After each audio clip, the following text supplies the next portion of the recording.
Alors, donc on va revenir sur la façon dont vous avez connu ces ateliers. Donc, vous avez pris connaissance qu'il y avait des ateliers ici au centre social. Moi j'ai connu ces ateliers par Madame Debray. Myriam, tu as connu ça comment? Moi par Karine Regnault, par le centre social. Nathalie? Moi, c'est en allant faire mes papiers à la CAF, je suis tombée sur un petit prospectus. Donc ensuite, on a eu une première réunion d'information. Qu'est-ce qui vous a donné envie de revenir, En fin de compte, moi au début, j'étais pas trop emballée, quoi. C'est vrai, je suis venue quand même parce que c'est Madame Payet qui m'a parlé aussi. Donc je suis venue, j'ai vu, j'ai rencontré Catherine qui était la 2e année et c'est vrai qu'elle nous a bien vendu le truc comme quoi ça aidait, c'était bien, que les activités étaient intéressantes. Du coup, je suis revenue. Moi,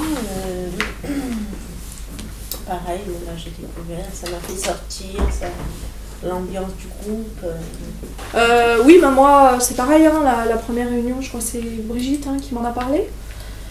Par rapport à la cave, donc moi je suis venue un peu sceptique, un peu comme tout le monde je pense, on vient, on sait pas trop comment on va s'attendre. Et puis ouais, j'ai trouvé beaucoup d'écoute, puis c'est vrai que j'ai tout de suite accroché avec Catherine qui était là l'année dernière, qui nous en a parlé vraiment d'une façon très très positive et que pour elle ça lui avait fait un bien fou. Donc vous avez toutes, on a eu beaucoup d'ateliers différents au sein des séances, on a eu beaucoup d'intervenants. Nathalie, tu veux prendre la parole par exemple sur un atelier qui t'a le plus plu? Oui, alors moi c'est le yoga. Ouais. J'ai bien aimé le yoga et ce serait à refaire, je le referai. Ouais. Parce que ça permet de ne pas parler. C'est une autre façon de s'exprimer. Voilà, c'est vrai que ça m'a fait beaucoup de bien en sortant. Myriam. Moi, ce qui m'a plu beaucoup, c'est les droits des femmes. On a découvert beaucoup de choses qu'on ne savait pas avant, des droits qu'on a et qu'on ne savait pas. C'est vrai que ça m'a beaucoup aidé moi aussi. Oui. À ce niveau-là. Ouais. Madame a pas mal d'aide. Ouais, l'intervenante était vraiment bien. L'atelier qui m'a beaucoup plus plu, c'est l'atelier des écritures, parce que je crois que quand une personne écrit, on dégage beaucoup sa pensée. Ouais, l'écriture c'est bien, enfin moi c'est un atelier que Non, c'était bien. Personnellement j'ai beaucoup aimé, ça permet intéressant. Au travers de jeux de ressortir de la joie ou de la peine, ouais voilà. Donc c'est bien constructif. Fétane, qu'est-ce qui t'a le plus plu toi? Alors moi c'était l'atelier qu'on a fait il y a 2 semaines. On avait été donc faire nos petites courses à Auchan et on a fait la cuisine et on a partagé le repas tous ensemble dehors, c'était très sympa.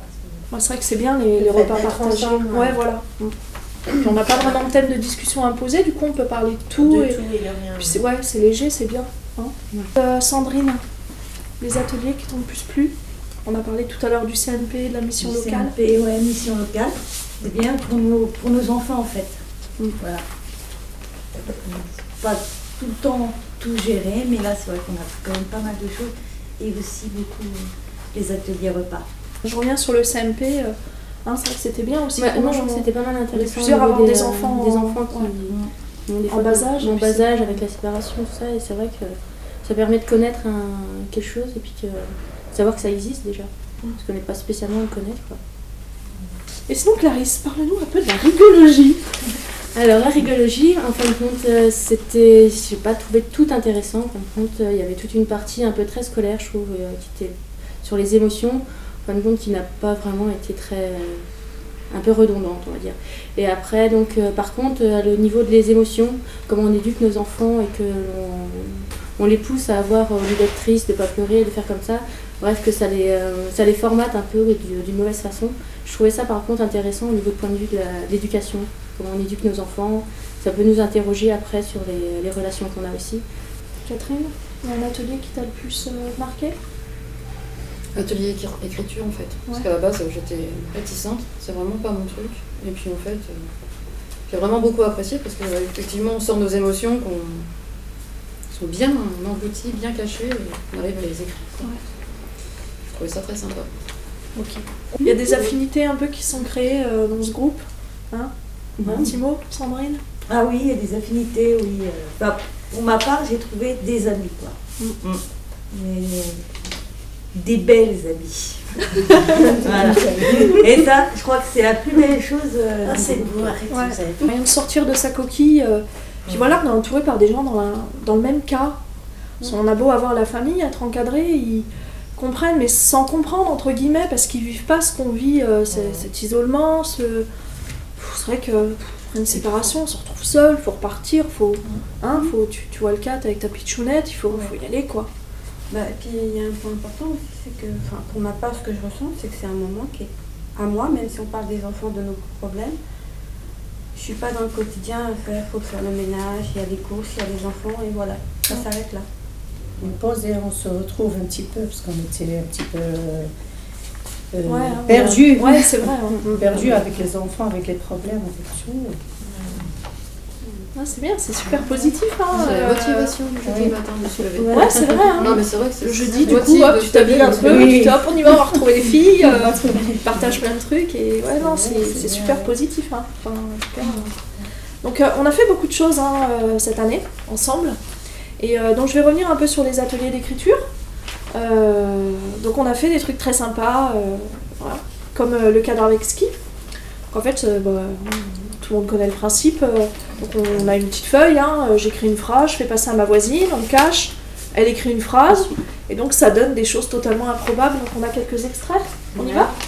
J'en ai une, c'est lorsque le soleil est là, ça veut dire que je retrouverai les souvenirs.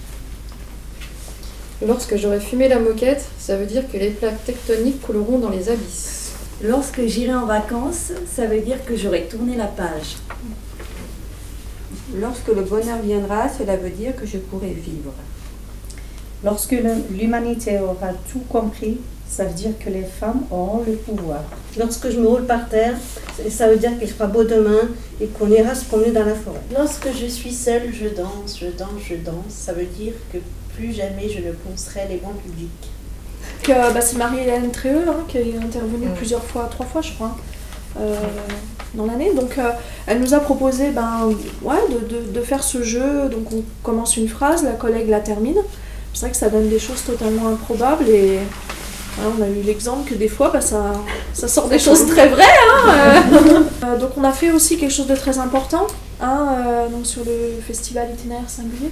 Grâce au groupe Itinéraire Singulier et puis le Festival du Cri a pu produire quelque chose très localement puisqu'on a pu mettre en œuvre un spectacle sur Avallon au centre social avec des textes qui venaient simultanément d'ateliers, de groupes d'écriture d'Arcy-sur-Cure et puis je crois de Tonnerre, je suis pas sûre. Non, pas Tonnerre. Et puis de ce groupe-là, voilà. Donc le thème était le cri. Donc chacune avait son interprétation très personnelle. Donc on a eu des choses, par exemple, je prends notre cas avec Sandrine, on a fait quelque chose de très, très personnel et c'est intense et plus dans l'émotion et voilà, ça nous a permis de sortir quelque chose qui était un peu compliqué. Voilà. C'est vrai. Ensuite on a eu un peu comme Malika qui nous avait parlé un peu de ses origines. Oui, moi j'ai écrit donc sur les cris des animaux d'Amazonie. Puis on a eu quelque chose de différent. Donc c'est bien parce qu'on a eu plein d'interprétations, que ce soit sur les origines, sur le personnel, sur la famille. Puis on a eu des trucs vraiment sympas et qui nous ont mis grave la gaieté. Clarisse, Catherine, vous nous en parlez un peu de votre texte. C'est naturel. On a fait un cri sur le cri du cochon. Donc c'était à la demande express de Madame Bailly. Donc du coup, tous les textes ont été lus lors d'une soirée qui a été faite ici au centre social. Des textes interprétés par 3 acteurs. Qu'est-ce que t'en as pensé, toi, Malika, de cette soirée ? C'était... En tout cas, moi j'ai beaucoup apprécié. Ouais. Non, elle était bien. Ouais, c'était Les super. acteurs ont bien fait ça. Ouais, franchement. c'était vraiment lu avec du rythme, de l'intonation. Ça donnait une vie au texte. Moi, j'ai trouvé ça assez époustouflant. Puis c'est de nos textes aussi, donc c'est... Ils étaient au service des textes. Vraiment, c'était très sympa. C'était, ça permet de faire quelque chose qui sort un peu des limites du groupe et de... c'est bien. Ouais, non, c'était très positif. Et le cri du cochon. L'un des cris les plus marquants quand on est enfant est le cri du cochon qui déchire le silence de la campagne paisible. Je me rappelle les samedis matins où toute la famille et les amis sont réunis pour la Saint-Cochon. C'est l'occasion de partager un moment convivial, rempli de bonheur, de prendre des nouvelles de tous, de tout un chacun, se tenir au courant des derniers potins. Pour un enfant, cette période de l'année est un des moments qu'il s'attend avec impatience. Pouvoir retrouver ses cousins, les amis de son âge et surtout passer la journée à s'amuser à l'extérieur en toute insouciance. Et comble du luxe, avoir les parents un peu moins attentifs à ce qu'ils font et plus laxistes. Nuance, aurore. Cri de tristesse, sans finesse. Cri de colère, sans mystère. Cri de joie, sans blabla. Cri de peur, sans fureur. Cri pesant mais voltigeant dans les airs, air tropical ou air musical. Cri perçant avec des mots tranchants.